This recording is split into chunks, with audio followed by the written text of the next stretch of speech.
روحانیت کی راہ پر چلنا ہے تو دل سے کینہ، حسد، بغض، نفرت، تکبر اور انا کو نکالنا پڑے گا۔ اللہ کی دوستی حاصل کرنی ہے تو اس کے بندوں پر مہربان ہونا پڑے گا، کیونکہ عبادت کرنے سے پارسائی ملتی ہے اور نیکی کرنے سے رب ملتا ہے۔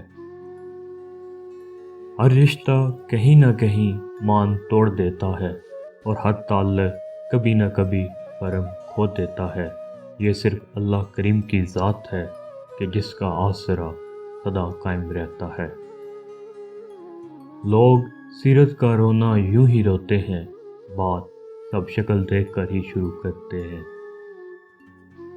جو کچھ تمہارے پاس نہیں ہے اس کا شکوہ مت کرو، جو کچھ تمہارے پاس ہے اس سے لطف اٹھاؤ۔ وہ انسان روح کے ویرانے سے کبھی نہیں نکل سکتا جس نے اپنی خوشی کے لیے کسی کی چولی میں دکھ بھرے ہوں۔ درخت چاہے کتنا ہی اونچا اور مضبوط کیوں نہ ہو جائے، اگر اس کا تعلق مٹی سے ختم ہو جائے تو وہ مر جائے گا۔ اس طرح انسان اگر عاجزی چھوڑ دے تو اس کی بلندیاں ختم ہو جاتی ہیں۔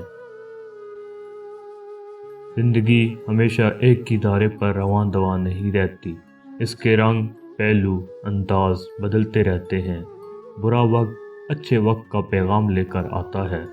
جس باغ پر خزاں گزرتی ہے وہ بہار کا موسم بھی دیکھتا ہے۔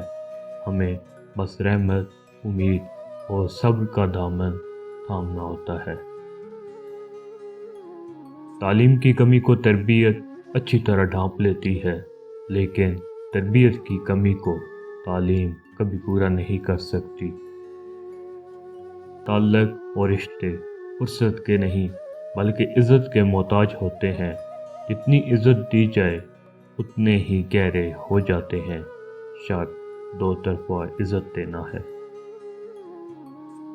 طاقت کی ضرورت تب ہوتی ہے جب کچھ برا کرنا ہو، ورنہ دنیا میں سب کچھ پانے کے لیے آپ کا حسن عمل اور حسن اخلاق ہی کافی ہے۔